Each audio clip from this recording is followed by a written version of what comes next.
Bienvenido, Monseñor Lucio Ruiz, secretario del Dicasterio para la Comunicación. Es un placer tenerlo con nosotros. Gracias, el placer es todo mío. Vamos a comenzar con algunas preguntitas a partir de la charla, la gran y espectacular charla que nos acaba de brindar. La primera de las preguntas es: ¿cuál es la importancia de evangelizar a través de los medios? Yo creo que, es importante que comprendamos que es importante evangelizar, ¿no? Y toda declinación de la evangelización viene de la importancia de llevar este mensaje de Jesús en todo momento, en todo lugar, en todas las culturas, como dice Papa Francisco, a todos. Es desde esta necesidad de anunciar a todos el mensaje de la salvación, de la redención, de la vida, del ser hijos del Padre, ¿no? De tener vida para siempre. Es ese mensaje fundamental que tiene que quemar el corazón del que lo vive. Como decía San Pablo, ay de mí si no evangelizase, porque o los apóstoles que les terminaban de pegar y decían: nosotros no podemos callar lo que hemos visto y oído, porque es esa experiencia fundamental con Jesús la que responde, ¿no?, a toda pregunta de por qué, para qué, por qué importante. Porque yo no puedo callar. Si es importante, si este Jesús lo he visto y lo he oído y ha cambiado mi vida, eso no puede no resultar en una explosión misionera, ¿no? Llevarle a los otros este alegre anuncio de Dios. Cuando la cultura es nuestra cultura, es una cultura comunicacional, digital, una cultura donde la comunicación es tan esencial, el Verbo se hizo carne y habitó entre nosotros. O sea, la Iglesia siempre se inculturó en las distintas culturas. Entonces, esa, necesidad fundamental que nace ya en los apóstoles, no podemos callar lo que hemos visto y oído, se declina en cada cultura, en cada momento. ¿Y por qué entonces es importante? Porque esta es nuestra cultura. Y entonces en esta cultura tiene que ser, penetrada completamente por la alegría del Señor. Entonces nosotros tenemos que aprender el lenguaje, el tiempo, la dinámica, porque no basta simplemente componer cositas aquí y allá, sino que tiene que ser, como decía Juan Pablo II, penetrada del mensaje de Cristo, en la dinámica, para que pueda ser entendida.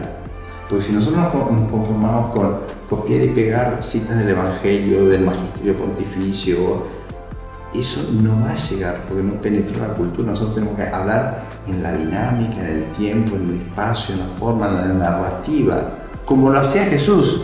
Nosotros hemos conocido la misericordia del Padre con la parábola del buen pastor, de la dracma perdida, del hijo pródigo.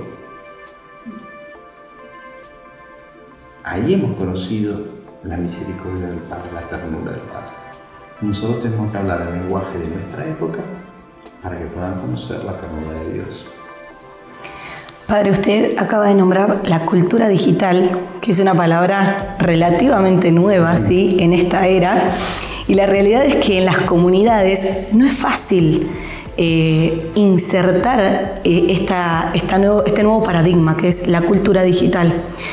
La pregunta es: ¿cómo pueden hacer las comunidades y los sacerdotes para acompañar estos misioneros, estos samaritanos digitales que están surgiendo? Si bien ya hace unos años están empezando a trabajar, es un nuevo surgir. ¿Cómo hacen las comunidades para acompañar? Yo creo que el primer desafío que toda la Iglesia tiene que acoger es el pasaje, ¿no?, de comprender lo digital como un instrumento a verlo como nuestra cultura.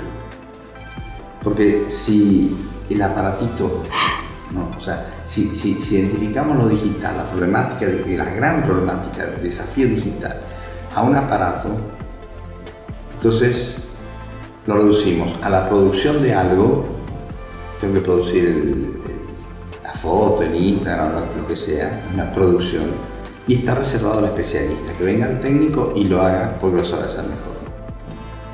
Si nosotros lo hacemos, lo pasamos de este paradigma de instrumento a un paradigma de cultura, estamos hablando de que la iglesia es sin cultura, y entonces es un problema de todos, no del técnico, y es un problema de toda la vida del cristiano, empezando en el testimonio y no solamente del producto.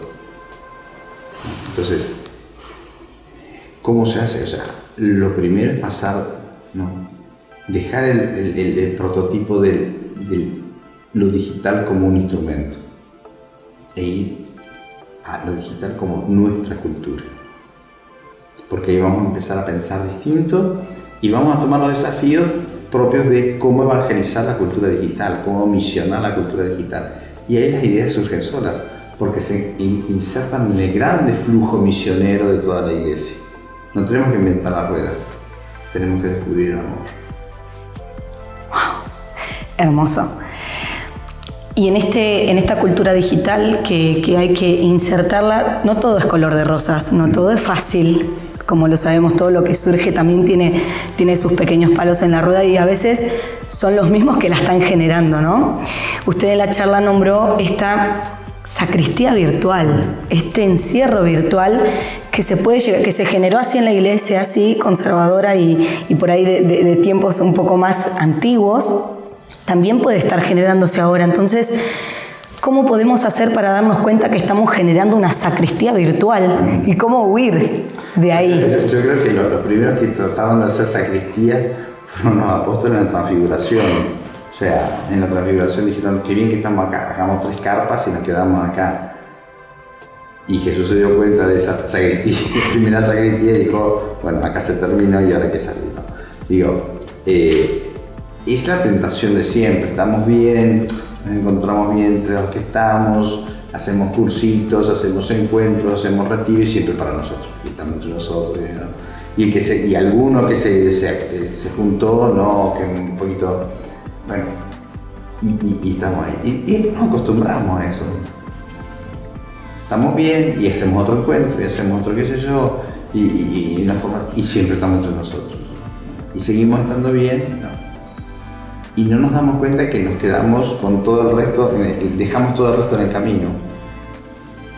O sea, lo que tenemos que darnos cuenta es que la evangelización, la misión, o sea, vayan hasta los confines de la tierra, como dice Pablo Francisco, confines existenciales. Vayamos a buscar al que no lo conoce, vayamos a buscar al que lo necesita, vayamos a buscar al que tiene preguntas que pueden ser hasta incómodas, pero son las preguntas que están hablando de Dios profundamente. Entonces, ese compañero, esa compañera de la universidad, del club, del trabajo, ¿no? Ese hermano, esa hermana, ese amigo que no conoce a Dios o que tiene un problema, abramos, vayamos a buscar la pregunta difícil, ¿no? La persona controvertida que siempre no... Vayamos a su periferia existencial para ver cuál es el dolor que tiene. Entonces, hacer, claro, de las 3 carpas de la transfiguración a las sacristías de nuestras parroquias, podemos pasar a nuestras sacristías virtuales, ¿no? Donde nos quedamos con nuestros followers que nos ponen siempre el like, ¿no? Que nos escuchan siempre y que nos dicen qué bonito, ¿no? Y no vamos a ver a ese que dejó de estar en la red o que nos criticó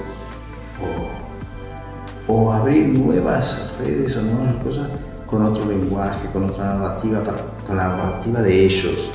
Yo siempre me cito y miro y rezo el tema de Pentecostés.